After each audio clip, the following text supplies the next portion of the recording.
இன்று நம்மோடு கூட கர்த்தர் பேச விரும்புகிறார். நாமும் கர்த்தருடைய வார்த்தையை நம்முடைய இருதயத்திலே வாங்கி கொள்ள ஏற்றுக்கொள்ள ஆயத்தமாய் காணப்படுவோம்.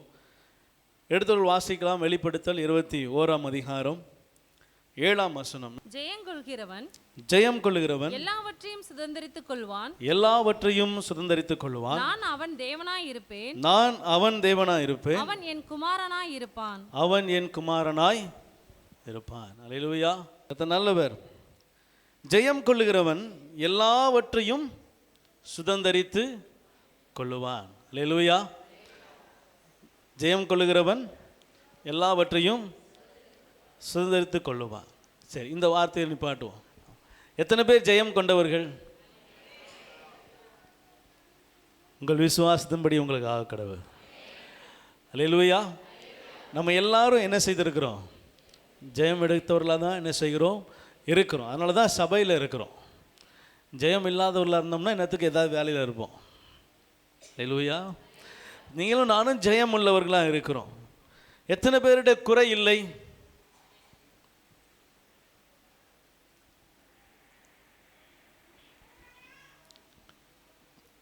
நீங்கள் எந்த குறையை கேட்குறீங்க பாஸ்டர் அப்படின்றீங்களா? உங்களுடைய கேரக்டர் குறை, அந்த குறை கேட்கல. என்கிட்ட என் வாழ்க்கையில் எந்த குறையுமே இல்லை, நான் எல்லாத்துலேயும் பர்ஃபெக்டாக எல்லாத்துலேயும் நிறைவாக இருக்கிறேன், என் வாழ்க்கையில் எல்லாம் எனஃப் ஃபுல்ஃபில், எல்லாம் குறை இல்லாமல் நிறைவாக இருக்குது அப்படின்னு சொல்கிறவங்க ஏன் குறை நிறைவாகலை? ஆமென். கர்த்தர் நம்மோடு கூட இடைபடுவாராக. ஆனால் இங்கே வேதம் சொல்லுகிறது ஜெயம் கொள்ளுகிறவன் எல்லாவற்றையும் சுதந்தரித்து கொள்வான். அப்படின்னா சுதந்தரித்து கொள்ளாததற்கு காரணம், நான் எல்லாத்தையும் சுதந்தரித்து கொள்ளதானே ஆண்டவர் அழைச்சிருக்கிறார், அதுதான் நம்ம தெரிந்திருக்கிறார். ஆமென். இங்கே வசனம் சொல்லுது, இங்கே ஆவிக்குள்ளான யோவான் என்ன செய்கிறார்? இதை எழுதுகிறார். அல்லேலூயா, அல்லேலூயா. 9ஆம் வசனம் வாசிக்கலாம். பின்பு கடைசியான 7 வாதைகளால் நிறைந்த 7 கலசங்களையுடைய அந்த 7 தூதரில் ஒருவன் என்னிடத்தில் வந்து நீ இங்கே வா, ஆட்டுக்குட்டியானவருடைய மனைவியாகிய மணவாட்டியை உனக்கு காண்பிக்கிறேன் என்று சொல்லி அவன் என்ன செய்யறாரு? கூப்பிடுறார். இப்போ ஒரு தூதன் அவரை யோவான் என்ன செய்யறாரு? ஆவிக்குள்ளா இருக்கிற யோவானை கூப்பிடுறார். யோவான் ஆவிக்குள்ளாக இருக்கிறார், ஆனால் அவர் சரீரம் எங்கே இருக்குது? பூமியில் இருக்குது. இந்த பூமிக்கு கர்த்தருடைய ராஜ்யம், தேவனுடைய ராஜ்யம் வருது. அப்போது இந்த தூதனுடைய கையில் இருக்கிறது வாதை. என்னது? தூதனுடைய கையில் இருக்கிறது வாதை. இந்த வாதையும் கையில் வச்சுக்கிட்டு தூதன் யோவான் என்ன செய்கிறாரு? கூப்பிட்றாரு. வா, உனக்கு ஒருத்தரை காட்டுவேன். யார் அவர் தெரியுமா? தேவனுடைய மணவாட்டி. இப்போ தேவனுடைய மணவாட்டியை காட்டும் பொழுது அவர்கள் எங்கே இருக்கிறாங்கன்னா பூலோகத்தில் தான் என்ன செய்கிறாங்க? இருக்கிறாங்க. அல்லேலூயா. நீங்களும் நானும் தான் அந்த மணவாட்டி. சபை தான் தேவனுடைய மணவாட்டி ஆகிய சபை. இப்போ ஆண்டவர் சொல்கிறாரு, இப்போது பூமி என்கிற எல்லாரும் இருக்கிற இதே உலகத்தில் நீங்களும் நானும் வாழ்கிறோம். இந்த வாழ்க்கையில் இந்த கூட்டத்துக்குள்ள இன்னொரு கூட்டம் இருக்குது. அதுதான் யாருன்னா தேவனுடைய மணவாட்டியாகிய சபை. நீங்களும் நானும். கர்த்தர் உங்களை என்னை தான் ஆலயமாக வச்சிருக்கிறார். இப்போ உங்களுக்குள்ள எனக்குள்ள நிறைவு காணப்பட வேண்டும் என்பதுதான் தேவனுடைய சித்தம். எத்தனை பேருக்கு விளங்குது? நான் தேவனுடைய பிள்ளை, நான் தேவனுடைய புத்திரனாய் இருக்கும்படி அழைக்கப்பட்டு அபிஷேகம் பண்ணப்பட்டு தேவனுடைய பிள்ளையாய் சாட்சியாய் இந்த உலகத்தில் வாழும்படியாய் நான் தெரிந்து கொள்ளப்பட்டிருக்கிறேன். எனக்கு கர்த்தருடைய, என்னை குறித்து கர்த்தருடைய திட்டம் என்னன்னா, நான் நிறைவு உள்ளவனாய் என்ன செய்யணும்? வாழணும். ஆமென். இந்த ஆவிக்குள்ளா இருக்கிற யோவானை கூப்பிட்டு தூதன் சொல்றாரு, உனக்கு ஒருத்தரை காண்பிக்க போகிறேன். அவங்க யாருன்னா மணவாட்டியாகிய சபை. இந்த சபை எப்படிப்பட்ட சபை அப்படின்னா 12 கோத்திரங்களுக்கு அடையாளமாய் 12 ரத்தினங்களினாலே ஜொலிக்கிற ஒரு இடத்துல வாசம் பண்ணுகிற வெளிச்சமுள்ள ஒரு கூட்டம். அல்லேலூயா. இப்போ நீங்கள் நானும் எப்படிப்பட்ட கூட்டம் ஆண்டவர் சொல்கிறாரு? வெளிச்சமுள்ள கூட்டம். ஆமென். இப்போ தடை ஏன் இந்த குறையெல்லாம் இதெல்லாம் ஆண்டவர் கொடுக்குற ஆசீர்வாதத்தின் நிறைவாக என்ன செய்யுது? இருக்குது. இதெல்லாம் கர்த்தர் ஆசீர்வதித்த ஆசீர்வாதத்தின் பாத்திரங்களாக என்ன செய்யுது? ஒவ்வொருத்தரை குறித்து வாசிக்கும் போது 19:20 ஆண்டவர் என்னென்ன கல்லுன்னு சொல்கிறார். நீங்கள் நான் அந்த கல்லை பைபிளில் மட்டும்தான் வாசித்திருப்போம். ஏதோ 1-2 கல்லை என்ன செஞ்சிருக்கலாம், கேள்விப்பட்டிருக்கலாம். பார்த்த மாதிரி ஒரு அடையாளம் கூட என்ன செய்யாது. எனக்கு இந்த 12 கல்லை குறித்து கூட ரொம்ப இல்லை. பசும்பொன் கூட ஏதோ தங்கத்தை குறித்து கொஞ்சம் கொஞ்சம் அறிந்திருக்கிறோம். நீங்கள் நானும் பார்க்குற தங்கம் போல் கூட அது கிடையாது. அது பசும்பொன் என்று வேதம் சொல்லுகிற நம்ம பார்க்கிற தங்கத்தை காட்டிலும் விலை உயர்ந்தது அது. அப்போது ஆண்டவர் அப்படியாய் தன்னுடைய ஜனங்களை குறித்து வர்ணிக்கிறார். ஆனால் நம்ம இடத்துல என்ன இருக்கிறது? குறைகள் இருக்கிறது. என்ன குறைனா, நீங்கள் என்ன குறைன்னு நினைக்கிறீங்க? என்கிட்ட இது குறையா இருக்குது பாஸ்டர், அதனால தான் நான் என்ன செய்கிறேன், ஒருவேளை இந்த ஆசீர்வாதங்களெல்லாம் பெற்றுக்கொள்ள முடியலையோ அப்படின்னு நினைக்கிறேன் அப்படின்னா நீங்கள் எதெல்லாம் உங்களை குறித்து சொல்வீங்க? சரியான நேரத்தில் கர்த்தரை தேடலை. என்ன வேதம் சொல்லுது? அவரை கண்டடையத்தக்க சமயத்தில் வரை தேடுங்க. ஒருவேளை ஜெபிக்காமல் இருக்கிறதுல, வேதம் வாசிக்காமல் இருக்கிறதுல, குறை உள்ளவனாக இருக்கிறதுனால எனக்கு என்ன செய்யலாம்? ஒருவேளை குறை இருக்குதோ. வேற எதனால் குறை வரலாம்? சரி, ஆலயத்தை நேசிக்காம நான் வரும்போது பார்க்குறேன் 10 மணி, அப்பயும் சில பேர் என்னோடு கூட சேர்ந்து வருகிறீர்கள். கர்த்தர் நல்லவர். சரி, அப்படி ஆலயத்துக்கு கரெக்டாக வரலாம் கூட என்ன செய்யலாம்? ஒருவேளை குறை இருக்குமோ அப்படின்னு யோசிக்கலாம். வேற எதெல்லாம் குறை?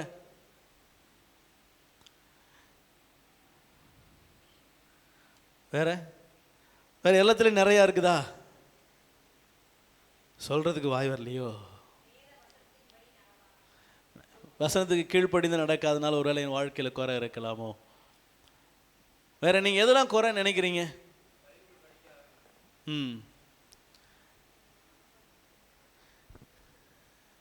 நான் ஒன்று சொல்லட்டுமா? உங்கள் சிந்தை தான் தடை, உங்கள் யோசனைகள் தடை, உங்கள் விசுவாச குறைச்சல் தடை. குறை வர்றதுக்கு ஒரு முக்கியமான ஒரு விஷயம், அதாவது இது சொன்ன எல்லாத்துக்கும் ஒரு முக்கியமான ஒரு கருப்பொருள் என்னன்னா, இந்த மைண்ட், இந்த சிந்தை, இந்த எண்ணம், இந்த யோசனை இங்கே இருந்து தான் நம்முடைய குறைகள் முதலாவது என்ன செய்கிறது? ஆரம்பிக்கிறதா இருக்குது. உங்கள் குறை ஆண்டவரிடத்துலேருந்து வர இடத்துலேருந்து குறை இல்லை, நம்ம இடத்துல சில இடங்களில் குறை இருக்குது. அப்படின்னா அது ஆரம்பிக்கிற இடம் என்னுடைய சிந்தை, என்னுடைய இருதயம். முற்றிலுமாய் முழு ஆசீர்வாதத்தை ஆண்டவர் சொல்கிறாரு, வாசிக்கிறோம். அவன் எல்லாவற்றையும் என்ன செய்கிறானா? சுதந்திரித்துக் கொள்வான். நான் எல்லாவற்றையும் சுதந்திரித்து கொள்ளாத இருக்கிறதுக்கு காரணம் என்ன அப்படின்னா, எனக்கு தேவனை குறித்ததான சிந்தை குறைவாக என்ன செய்கிறது? காணப்படுகிறது. விசுவாசம் எனக்கு குறைவாய் காணப்படுகிறதா இருக்கிறது. எனக்கு ஆண்டவரை குறித்ததான அறிவு கம்மியாக என்ன செய்யுது? இருக்குது. ஏற்ற நேரத்தில் கர்த்தரை விசுவாசிக்கிற இருதயம் என்னிடத்துல இல்லை. சொன்ன வார்த்தைக்கு அப்படியே கீழ்ப்படுகிற சிந்தை என்னிடத்துல இல்லை. சில நேரங்களில் நாம் இது எல்லாவற்றிலும் தவறுகிறதுக்கு காரணம் என் சிந்தையிலே நான் யோசிக்கிற காரியங்கள், என் சிந்தையிலே நான் கொண்டு வருகிற காரியங்கள், என் அனுபவத்தில் நான் யோசிக்கிற காரியங்கள், இவைகள் தான் என்னுடைய ஆசீர்வாதத்துக்கு நான் எல்லாவற்றையும் சுதந்திரித்துக் கொள்வதற்கு உண்டான தடையாக என்ன செய்கிறது? குறுக்க முட்டுக்கட்டையாக என்ன செய்யுது? நிற்குது. வெளிப்படுத்தல் 21:1 வாசிக்கலாம். பின்பு நான் புதிய வானத்தையும் புதிய பூமியையும் கண்டேன். முந்தின வானமும் பூமியும் ஒளிந்து போயின. முந்தின பூமி என்ன செஞ்சுச்சா? ஒளிந்து போயிற்று. அல்லேலூயா. கவனிங்க, முதலாவது என்னிடத்திலிருந்து அகற்றப்பட வேண்டிய காரியம் முந்தின சிந்தை, முந்தின யோசனை, முந்தின காரியம். பழைய வானம், பழைய பூமி என்ன செய்யணும்? ஒளிந்து போகணும். இங்கே நீங்கள் வாசிக்கிற அந்த நம்ம வாசித்தோம் இல்லையா, எல்லாவற்றையும் சுதந்திரித்துக் கொள்வான். அவன் யார்? அவன் மணவாட்டி என்று வேதத்தில் எழுதப்பட்டிருக்கிற மணவாட்டியை காண்பிப்பேன். இந்த மணவாட்டி எங்கே இருக்கிறாங்க அப்படின்னா, புதிய உலகத்தில் இருக்கிறாங்க. 1ஆம் வசனத்தில் ஆண்டவர் புதிய பூமியை, புதிய வானத்தை உருவாக்கிட்டார். இப்போ இங்கே தான் மணவாட்டி என்கிற சபை என்ன செய்கிறது? காணப்படுகிறது. பழையவைகளோடு கூட என்ன செய்ய மாட்டேங்குது? அது ஒத்து போக இல்லை. புதிய ஒரு ஜீவியத்துக்கு நேராக என்ன செய்கிறது? திரும்புகிறதா இருக்குது. பழையவைகள் ஒழிந்து போன பிற்பாடு அவைகள் எல்லாவற்றிலும் புதிய சிந்தை, புதிய நினைவு, புதிய யோசனை. என்ன?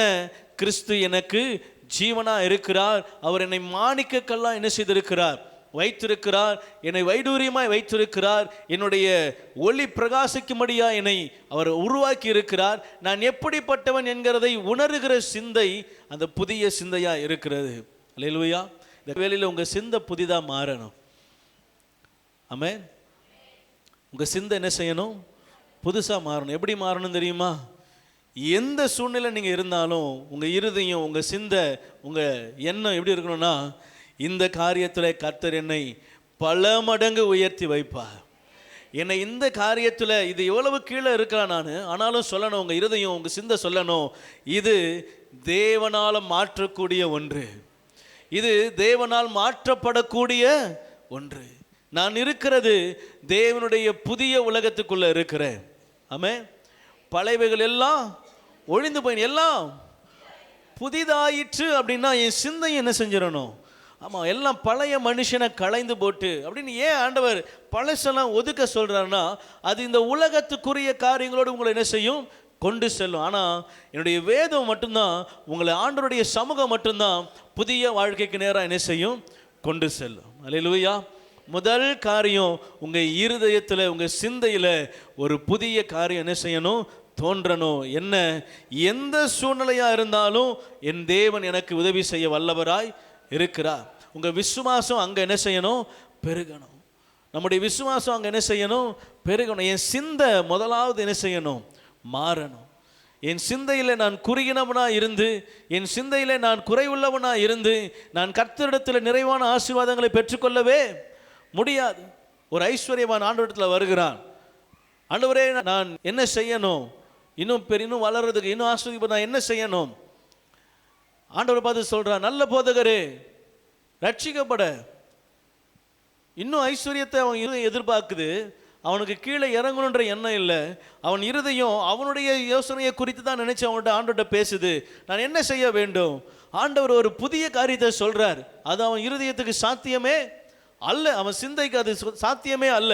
ஆனால் ஆண்டவர் சொல்லுகிறதை ஏற்றுக்கொள்ள அவனுக்கு விருப்பமும். பழசு ஆண்டவர் சொல்றதை என்ன செய்யாது? ஏற்றுக்காது.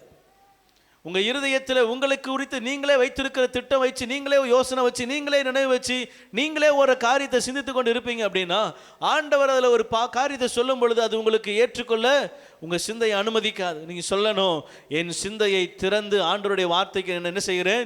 ஒப்பு கொடுக்கிறேன். நீங்கள் உங்கள் வாயில் திறந்து உங்கள் இருதயத்திலிருந்து சொல்வீங்க. ஆனால் ஆண்டுடைய இருதயத்தை அறிந்து ஆண்டுடைய வார்த்தையை கீழ்ப்படிந்து நீங்கள் நடக்க ஒப்பு கொடுப்பீர்கள் என்று சொன்னால் உங்கள் வாழ்க்கை ஒரு புதிய டிரான்ஸ்ஃபர்மேஷன் என்ன செய்யும்? புதிய இடத்துக்குள்ள, புதிய வழிக்குள்ள அது கடந்து செல்லும். உங்கள் யோசனையோடு கூட கர்த்தருடைய யோசனை என்ன செய்யாது? ஒரு நாளும் கலக்கவே கலக்காது. அல்லேலூயா, அல்லேலூயா, அல்லேலூயா. உங்கள் சிந்தை முதலாவது என்ன செய்யணும்? மாறணும். என் சிந்தை மாறாமல் என்னால் கர்த்தருடைய வார்த்தையை ஒரு நாளும் புரிந்து கொள்ள. பைபிள் வாசிக்கிறோம், வேதம் வாசிக்கிறோம், கர்த்தர் என்னோடு கூட பேசினார். எத்தனை பேர் சொல்ல முடியும்? நீங்கள் ஒரே ஒரு வசனம் வாசித்தாலும் அதில் ஆண்டவர் கூட பேசணும். ஏன் பேசலை? ஏன் ஆண்டவர் பேசுறது போல நமக்கு தெரியலை? கடமைக்கு என்ன செய்கிறோம்? சில நேரத்தில் வாசிச்சுட்டு போயிடுறோம். பைபிள் வாசிக்கணும், அவ்வளவுதான். அல்லேலூயா. எத்தனை பேர் கடமைக்காக சர்ச்சுக்கு வந்தீங்க?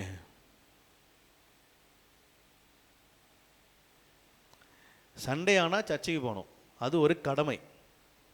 அதற்காக சர்ச்சுக்கு வரோமா? அப்படி ஆலயத்துக்கு வருவீர்கள் என்று சொன்னால் ஆண்டவர் சொல்லுகிறார், நீங்கள் ஆலயத்துக்கு வரவில்லை, ஏதோ ஒரு 4 செவருக்குள்ள நடக்கிற ஏதோ ஒரு இடத்துக்கு என்ன செய்கிறீங்க? போயிட்டு வரீங்க. உங்கள் இருதயத்திலிருந்து ஆண்டவரை நேசித்து அன்பின் நிமித்தமாய் நீங்கள் சபைக்கு வருவீர்கள் என்று சொன்னால் நீங்கள் ஆசீர்வதிக்கப்பட்டவர்கள். அல்லேலூயா. எத்தனை பேர் தேவன் மேல் இருக்கிற அன்பின் நிமித்தமாக ஆலயத்துக்கு வரீங்க? அல்லேலூயா. கடமைக்காக ஒரு நாள் என்ன செஞ்சிடக்கூடாது? ஆண்டவரை தேடிற.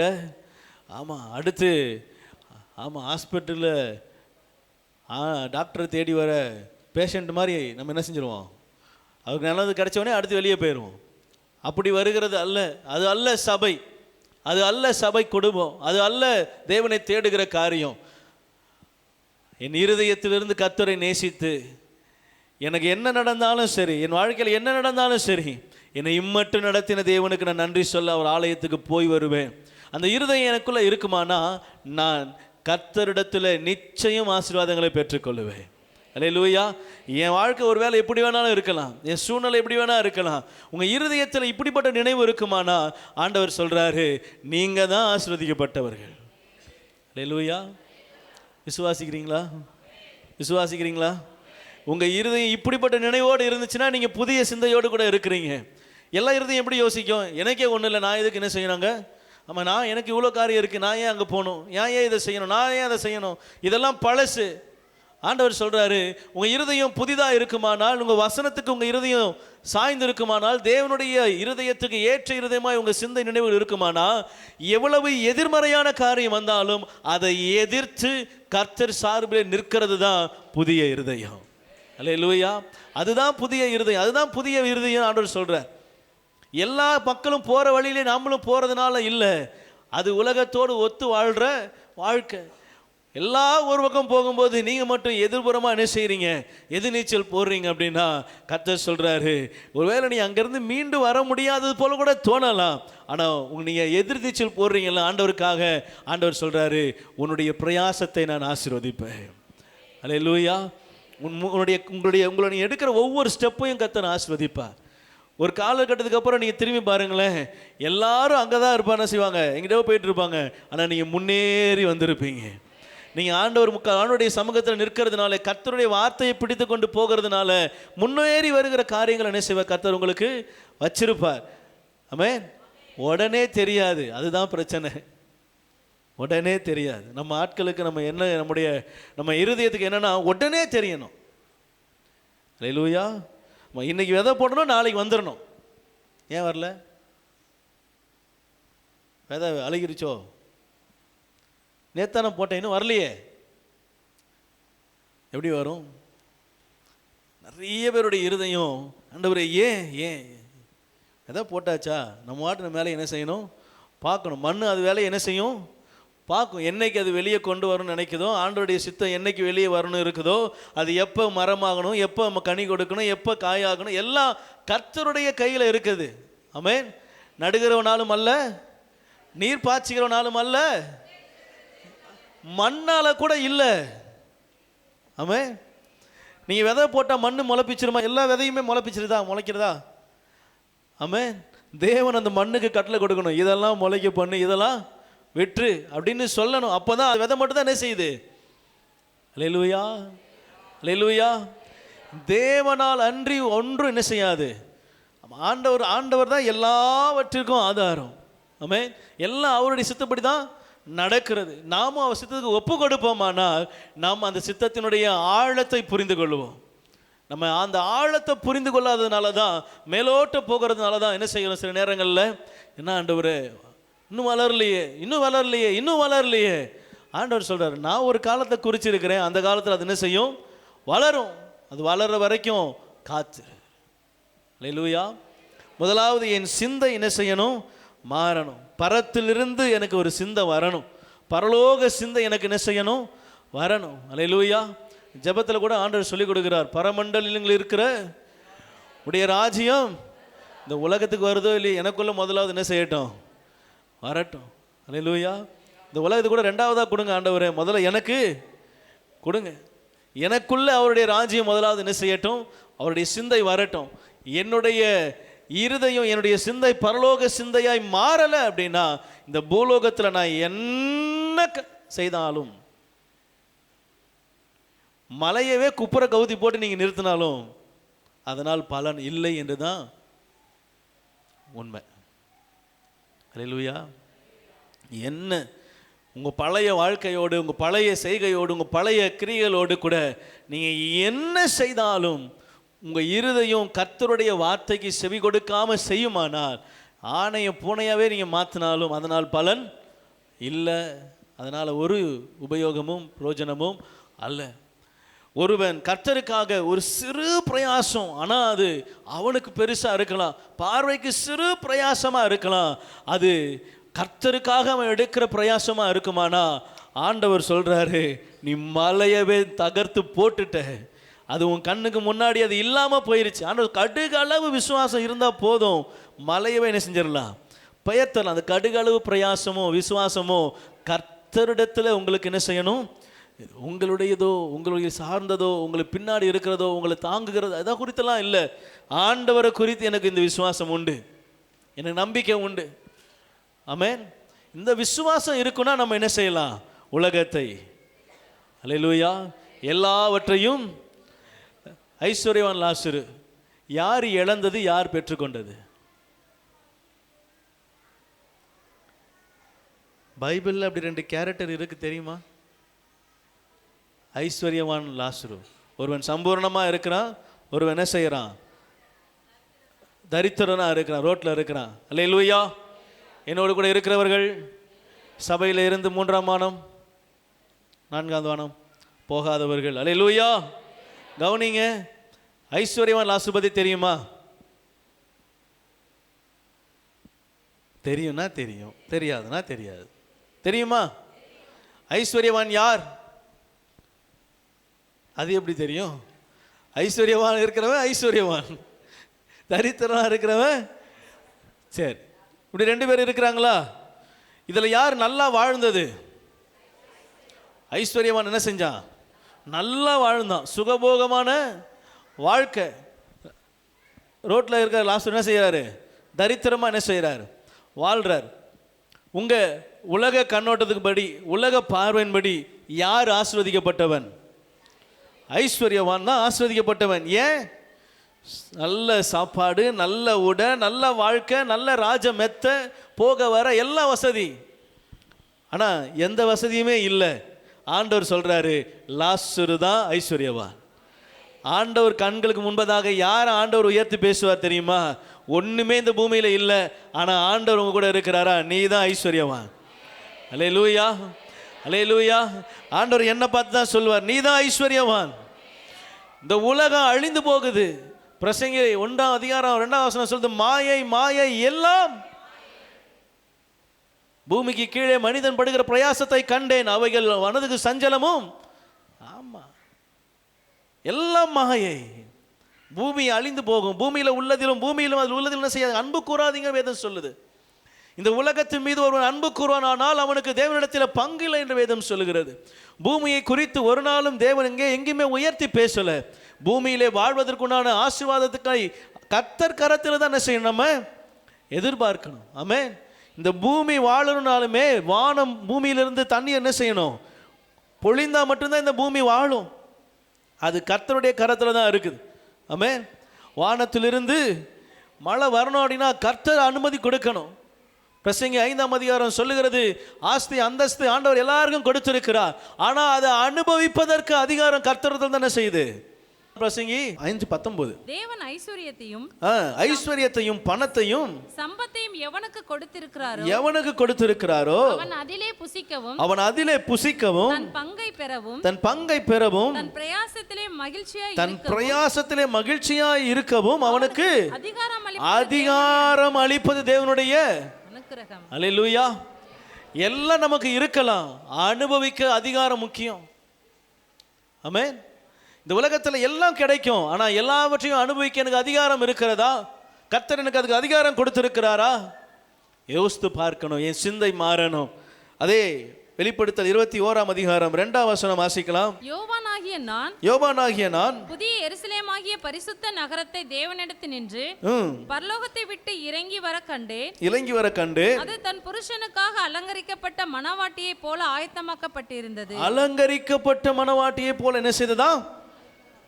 2வது சிந்தை, உங்க சிந்தையில அலங்கரிக்கப்பட்ட சிந்தை என்ன செய்யணும்? நமக்கு சிந்தை எப்படி இருக்கணும்? அலங்கரிக்கப்பட்ட. அல்லேலூயா. அலங்கோலமான சிந்தை என்ன செய்யக்கூடாது. நமக்கு நம்மளுடைய சிந்தை எப்படி இருக்குன்னா அலங்கோலமான சிந்தையா இருக்கு. என் யோசனை எப்படி இருக்குன்னா அலங்கோலமான யோசனையா இருக்கு. என்னை குறித்து எனக்கே ஒரு நல்ல அபிப்பிராயம் என்ன செய்யல.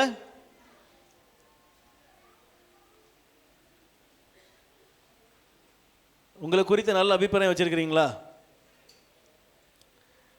உங்களை குறித்து நீங்கள் நல்ல அபிப்பிராயம் வச்சுருக்கிறீங்களா? வச்சிருக்கிறேன்னு சொல்லுங்க. வச்சிருக்கிறீங்களா? உங்களை குறித்து நீங்கள் வச்சிருக்கிற அபிப்பிராயம் எந்த அளவுக்கு நீங்கள் மேன்மையாக உங்களை நினச்சி வச்சுருக்கிறீங்க? நான் எந்த அளவுக்கு மேன்மையாக இருக்கிறேன்? உங்களை குறித்து நீங்கள் வச்சிருக்கிற சிந்தை உங்களை எந்த அளவுக்கு மேன்மையாக வச்சுருக்கிறீங்கன்னு கேட்குறேன். என்ன சொல்கிறது?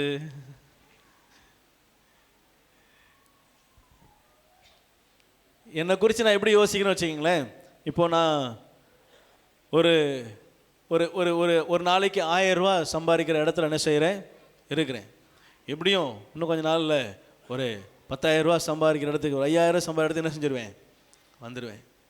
இது என்னை குறித்து நான் என்னுடைய எதிர்கால திட்டத்தை குறித்து என்ன செஞ்சுருக்கிறேன்? வச்சுருக்கிற சிந்தனை வச்சுக்கிங்க. இப்போது என்னுடைய சிந்தை 1000லேருந்து 5000 வரைக்கும் ஒரு நாளைக்கு. உங்களை குறித்து நீங்கள் ஒரு கால்குலேஷன் வச்சுருப்பீங்க. இதுதான் என்னுடைய காரியம், இது என்னுடைய லெவல், இது என்னுடைய படிப்பு, இது என்னுடைய அந்தஸ்து, இது என்னுடைய என் கையினுடைய இருக்க இவ்வளோ பிரயாசம் இருக்குது, நான் இவ்வளோ வச்சுருக்கிறேன். இப்போ இவ்வளோ நாட்கள் கழித்து என்னுடைய காரியங்கள் இவ்வளவு இருக்கும். உங்களுக்கு ஒரு யூகம் இருக்கும், ஒரு அனுமானம் இருக்கும், இவ்வளோ காரியம் மேன்மையாக என்ன செய்ய நடக்கும். ஆண்டவர் சொல்கிறாரு, நீங்கள் உங்களை குறித்து நினைக்கிற காரியங்கள் வெறும் 1% தான். உங்களை குறித்து நீங்கள் வச்சிருக்கிற மேன்மையான காரியம் 100ல் 1% தான். நீங்கள் உங்களை குறித்து என்ன செஞ்சுருக்கீங்க? மேன்மையாக வச்சிருக்கிறீங்க. அல்லேலூயா. அதே 21:19-20 வாசிக்கலாம். 18 இருந்து. அதன் மதில்கள் வச்சிரக்கல்லால் கட்டப்பட்டிருந்தது. நகரம் தெளிந்த பளிங்குக்கு ஒப்பான சுத்த பொன்னா இருந்தது. நகரத்து மதில்களின் அஸ்திபாரங்கள் சகலவித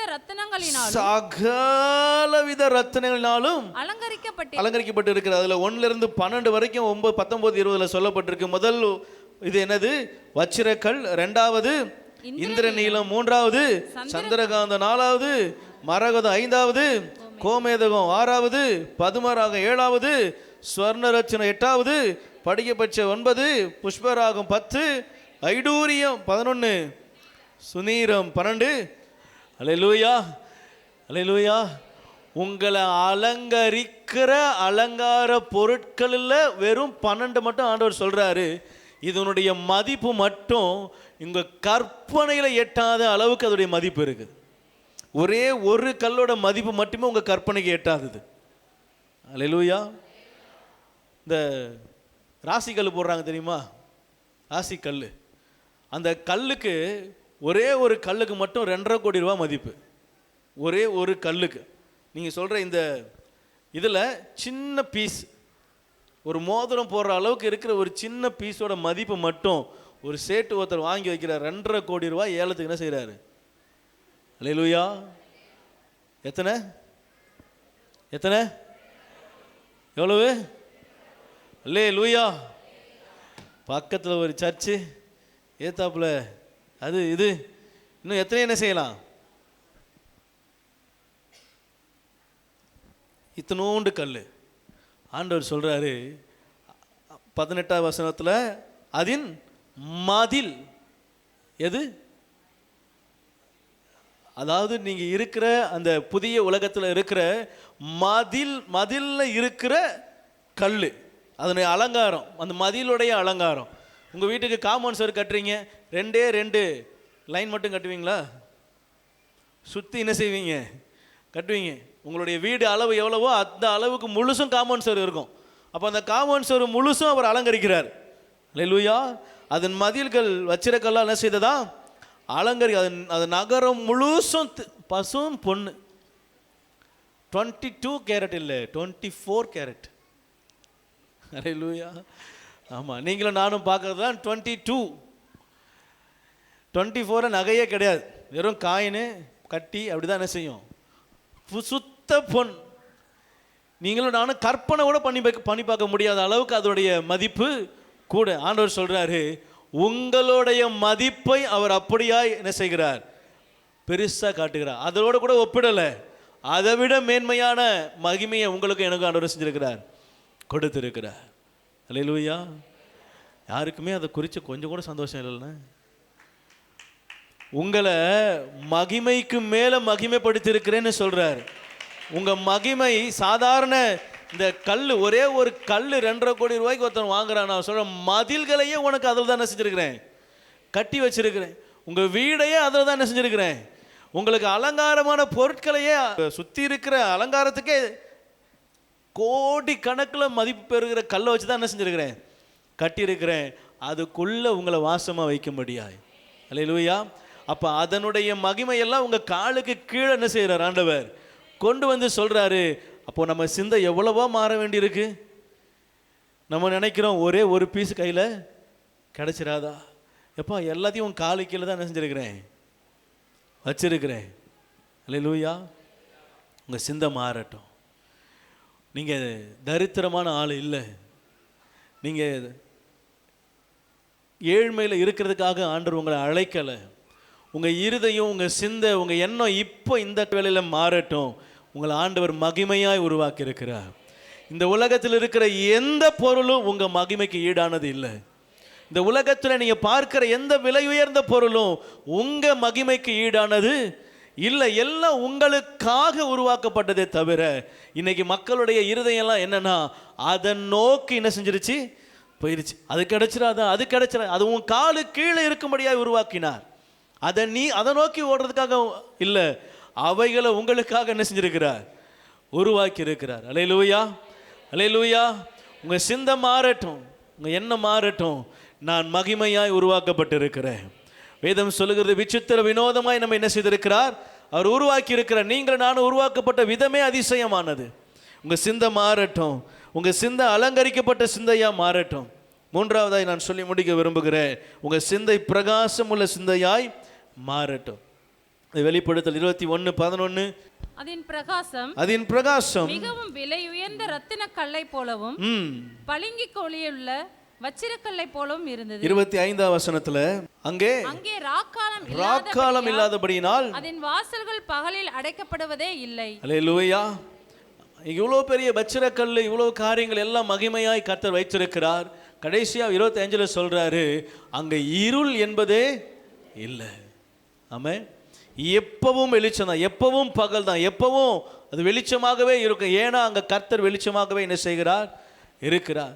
உங்கள் சிந்தையில் அணு அளவும் அவிசுவாசம் என்ன செஞ்சிடக்கூடாது, வந்துடக்கூடாது. எப்போ எத்தனை நாள், எத்தனை ஆண்டு, எத்தனை வருஷம் ஆனாலும் உங்கள் இருதயம் வெளிச்சமாக இருக்கணும். எப்படி இருக்கணும், விசுவாசத்தோடு இருக்கணும். என் இருதயத்தில் ஒரு நாளும் அவிசுவாசத்துக்கு என்ன செஞ்சிடக்கூடாது, இடத்த கொடுத்துடவே கூடாது. இருளுக்கு இடம் கொடுத்துட்டீங்க அப்படின்னா இருள் என்ன செஞ்சிருவோங்க, மொத்த வெளிச்சத்தையும் இருளாக்கிடும். பரலோகத்தில் எப்படி இருள் இல்லையோ, ஆண்டவர் உருவாக்குற புதிய உலகத்தில் எப்படி இருள் இல்லையோ, இருள் அவிசுவாசத்தை என்ன செய்யுது, குறிக்குது. உங்கள் இருதயத்தில் அவிசுவாசம் வந்துருச்சு அப்படின்னா ஆட்டோமேட்டிக்காக உங்கள் இருதயம் தேவனை விட்டு தூரம் என்ன செஞ்சிடும், போயிடும். ஆண்டவரை விட்டு விலகிட்டாலே அடுத்து உலகத்தில் இருக்கிற எல்லா அசுத்தங்களும் நம்ம என்ன செய்யும், வந்து ஒட்டி கொள்ளுகிறதா இருக்கும். ஆகவே ஆண்டவருடைய சமூகத்துக்கு வந்திருக்கிறவங்க ஒவ்வொருவரையும் பார்த்து சொல்லுகிறேன், உங்கள் சிந்தை மாறட்டும். நம்முடைய வாழ்க்கையை உங்கள் கண்ணு பார்க்கறத வச்சு என்ன செய்யாதீங்க, நீங்கள் எதையும் தீர்மானிக்க. அது அல்ல, அதனால் அல்ல, அது உங்களுடைய நிரந்தரமான கிரியைகள் அல்ல, காலங்கள் அல்ல, சில சூழ்நிலை அல்ல. அதை மாற்ற வல்லவருடைய பிள்ளைகள் நான் என்பதை என்ன செய்யுங்க, உணர்ந்து கொள்ளுங்க. என் சிந்தையில் ஒன்று சொல்லணும், இது உன்னால் முடியாது அப்படின்னா சொல்லுங்க, என்னால் முடியும். என்னை பலப்படுத்துகிறவர் கிறிஸ்து. நான் எல்லாவற்றையும் செய்யும்படியாக தான், முடிக்கும்படியாக தான் என்ன செஞ்சுருக்கிறேன், அபிஷேகம் பண்ணப்படும். ஆண்டவர் உங்களை படைக்கும் பொழுதே அப்படி தான் என்ன செய்கிறாரு, படைக்கிறார். நம்ம உருவாகும் பொழுதே அப்படி தான் உருவாகிறோம். கிறிஸ்துவின் சாயலில் தான் நம்ம உருவாகிறோம், தேவனுடைய பிள்ளையா உருவாகிறோம், அதே அதிகாரத்தோடு உருவாகிறோம். அப்போ நமக்குள்ள எப்படி அந்த குறை என்கிற ஒன்று வருது அப்படின்னா, அவிசுவாசத்தை பிசாசு என்ன செய்யறான், விதைக்கிறான். விதைக்கிற ஒருவன் விதைக்க புறப்பட்டான். வழி அருகே சில விதை, முட்கள் நடுவே சில விதை, பாறைகள் மீது சில விதை, நல்ல நிலத்தில் சில விதை. விழுகிற இடத்தை பொறுத்து தான் அந்த விதை என்ன செய்கிறது, வளருது. சில இடங்களில் விதை வளரக்கூட முடியல. வழி அருகே விதைக்கப்பட்ட விதை என்ன செய்யுது, வழியாக விதைக்கப்பட்ட அடுத்த சில மணி நேரத்திலே அது என்ன செய்யுது, ஆமாம், பறவைகளால் கொத்தப்படுகிறது, அது தானியமாய் மாறி போகிறது, அது உணவாய் மாறி போகிறது. போட்ட உடனே சிலருக்கு பிசாசு என்ன செய்கிறான், எடுக்கிறான். அல்லேலூயா. இப்போ விதை விழுந்து கொண்டு இருக்குது, அது எந்த இடம் என்பது தான் எனக்கும் தெரியல. அல்லேலூயா. அது எனக்கு தெரியல, உங்களுக்கு தான் தெரியும். உங்கள் இருதயத்தை பொறுத்து தான் அது தெரியும். உங்கள் இருதயம் வழி அருகே விதைக்கப்பட்ட விதையா, உங்கள் இருதயம் கற்பாறை மீது விதைக்கப்பட்ட விதையா, உங்கள் இருதயம் முட்கள் நிறைந்த இடமா, உங்கள் இருதயம் நல்ல நிலமா? அல்லேலூயா. ஆமாம், அது வரும் நாட்கள் வெளிப்படுத்தும். நீங்கள் சொல்லலாம், நான் நல்ல நிலம், நான் பெரிய நிலம், எல்லாம் நல்லது தான், எனக்கு அப்படித்தான் ஆசை. ஆனால் உங்களுடைய கிரியைகள் தான் நடக்க நடக்க அடுத்தடுத்து உங்களுடைய கிரியைகள் தான் அந்த நிலத்தை என்ன செய்து எங்களுக்கு முன்பதாக காட்டும். இது நல்ல நிலம், இது முள் நிறைஞ்ச நிலம். உலக ஆசைகள் நெருக்கினதுனால விதை என்ன செஞ்சிருச்சான்? அமுங்கிருச்சான். கற்பாறை, இந்த நிலத்தை நான் சுற்றி வச்சு தான் என்ன செய்யணும்? அடிக்கணும். இந்த நிலம் வழி அருகே விதைக்கப்படுகிற சொல்லி முடித்த உடனே அதுக்கு என்ன செஞ்சிடும்? காணாமல் போயிடும். எந்த நிலமாய் நாம் இருக்கிறோம், கர்த்தர் இந்த நாளிலே இருதயத்தில் விதைக்கிறார். நீங்கள் மகிமையுள்ள தேவனுடைய பிள்ளைகள், நீங்கள் மகிமையுள்ள சிந்தை உடையவர்களாய் காணப்படணும், அலங்கரிக்கப்பட்ட சிந்தை உள்ளவர்களாய் காணப்படணும். உங்ககிட்ட ஒருத்தங்க ஒன்று பேசுகிறாங்க அப்படின்னா உங்ககிட்ட இருந்து ஒரு அவங்க கற்பனையில் கூட எண்ணி பார்க்க முடியாத நன்மையான வார்த்தைகள் என்ன செய்யணும்? வரணும். அல்லேலூயா, அல்லேலூயா, அல்லேலூயா. நீங்கள் பேசும் பொழுதே அவங்க இருதயத்தில் அது கற்பனையாக என்ன செய்யணும்? அது ஒரு காட்சியை போல தோன்றணும். இப்படி நடக்குமா? நிச்சயம் நடக்கும். ஆண்டவர் செய்ய வல்லவர். விசுவாசத்தால் தேவனுடைய மகிமையை ஆண்டவர் சொல்ல சொல்ல சொல்ல சொல்ல நீங்கள் சொல்ல சொல்ல அவங்க இருதயம் அப்படியே மலரணும். அப்படிப்பட்ட இருதயம் உங்கள் சிந்தை உங்களுக்குள்ளே இருந்தால் தான் அது வெளியே வரும். ஆமென். உங்களுக்குள்ளே இருக்கிறதா என்ன செய்யும்? அகத்தின் அழகு.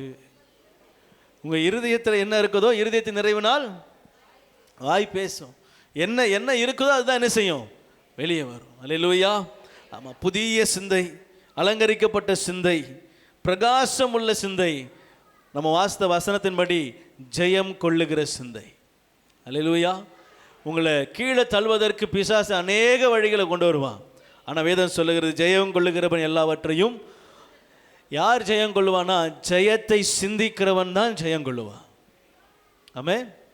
சும்மா நான் ஜெயிச்சிருவேங்க, நான் ஜெயிச்சிருவேங்க, ஜெயிச்சிட்டே இருக்க வேண்டியதுதான்.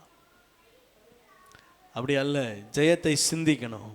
ஒரு வசனத்தை வாசித்தீங்கன்னா அதுலேருந்து கர்த்தர் என் கூட என்ன பேசுகிறான்னு சிந்திக்கணும், என்ன யோசிக்கிறான்னு சிந்திக்கணும், என்ன என் கூட பேச வராரு, நான் அந்த வசனத்தின் நிமித்தமாக என்ன கற்றுக்கொள்ளுகிறேன் சிந்திக்கணும். சிந்திக்க சிந்திக்க சிந்திக்க வசனம் உங்களுக்குள்ளே இறங்க இறங்க உங்கள் விசுவாசம் பெருகும். நீங்கள் ஜெயம் கொள்ளுகிறவர்களாய் மாறிடுவீங்க. அல்லேலூயா. ஜெயம் கொள்ள உங்கள் இருதயத்தை ஒப்பு கொடுங்க. அப்படியே கண்களை மூடி செபிக்கலாம். உங்கள் இருதயத்தை ஆண்டவருக்கு ஒப்பு கொடுத்து எல்லாரும் கொஞ்ச நேரம் கண்களை மூடி உங்கள் சிந்தையை புதிதாக்குங்க. ஆண்டவர் உங்கள் சிந்தையை புதிதாக்க விரும்புகிறார். ஓ ரபல ரதல ரஷந்தரதனமா. மணவாட்டியின் அலங்காரம் கொடுக்கப்பட்டும் கூட மணவாட்டியுடைய சிந்தை இல்லை என்று சொன்னால் அதனுடைய என்ன அலங்கரிக்கப்பட்டாலும் அது வீணாக இருக்கும். வெளிப்புறமான அலங்காரத்தினாலே ஒருவன் மணவாட்டியாய் காணப்படுகிறது அல்ல, அவனுடைய நடக்கை மணவாட்டிக்குரிய நடக்கையாய் இருக்கணும். வெளிப்படையான தோற்றத்தினாலே ஒருவன் பெரிய ஆளா சிந்தையில் உயர்ந்திட முடியாது.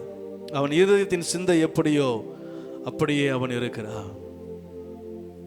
என் சிந்தை எப்படி இருக்கிறது, என் வாழ்க்கை எப்படி இருக்கிறது, என் சூழ்நிலை எப்படி இருக்கிறது, என்னை நான் எந்தெந்த பாதைக்கு நேராய் கடந்து செல்லுகிறேன், அதில் என் சிந்தை எப்படியாய் கிரியை செய்கிறது.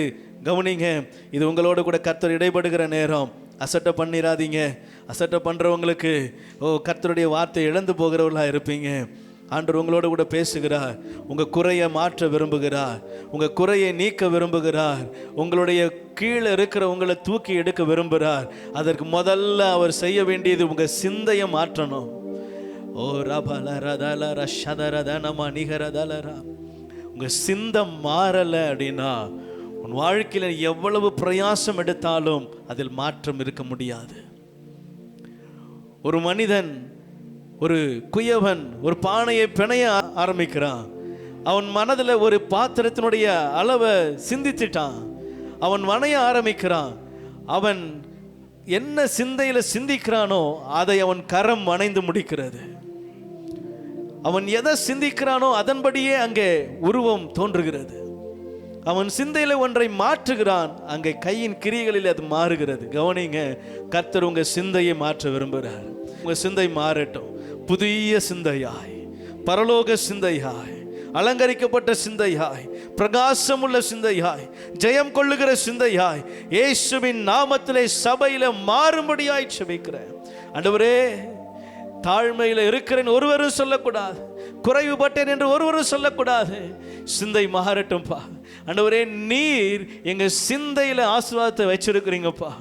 ஓ, விசுவாசத்தினாலே நீ எல்லாவற்றையும் சாதிக்கத்தக்கதான கிருபையை கொடுத்திருக்கிறீங்களே அப்பா. எங்க முற்பிதாக்கெல்லாம் சாதித்தாங்களே விசுவாசத்தினால் ராஜ்யத்தை.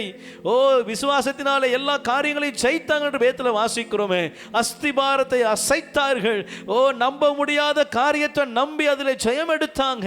எல்லாவற்றையும் விசுவாசத்தினாலே, சிந்தையினாலே ஓ கர்த்தர் செய்வார் என்ற விசுவாசம் சிந்தைக்குள்ள வைக்கப்பட்டது.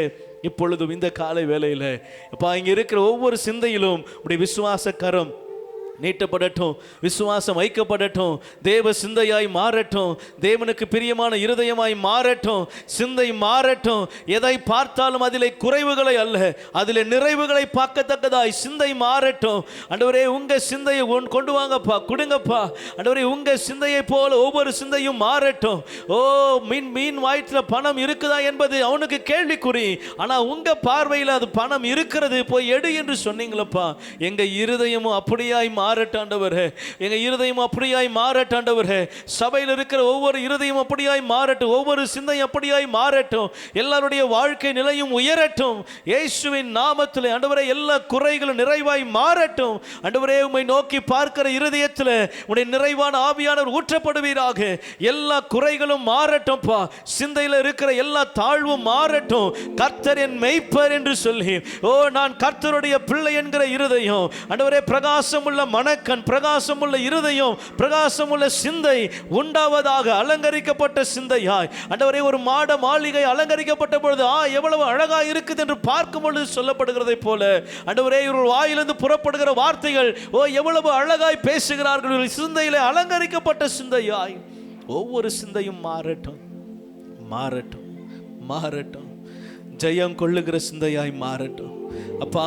இந்த உலகத்தை ஜெயிப்பதற்காக தான் இந்த உலகத்தில் இருக்கிற எல்லா சாகசங்களையும் ஆண்டவரே, எல்லா அவிசுவாசங்களையும் ஜெயித்து ஆண்டவரே, உமக்காக சாகசங்களை படைக்கிற இருதயமாய் சிந்தையாய் மாறட்டும்பா. பவுலை போல ஆண்டவரே, பவுல் சாதித்து காட்டினார், பேதுரு சாதித்து காட்டினார். ஆண்டவரே, அநேக முற்பிதாக்கள் உமக்கு முன்பதாக உண்மையாய் நடந்து உம்முடைய சிந்தையை பெற்றுக்கொண்டு ஓ தன்னுடைய காரியங்களிலே கிரியைகளிலே சாதித்து காட்டினதை போல உடைய ஜனங்கள் சாதிக்கட்டும், உயரட்டும், எழும்பட்டும், ஜெயம் எடுக்கட்டும். இரத்த கோட்டைகளை மறைத்துக் கொள்ளுங்க, ஆசீர்வதிங்க, பலப்படுத்துங்க இயேசுவின் நாமத்தில் நல்ல பிதாவே.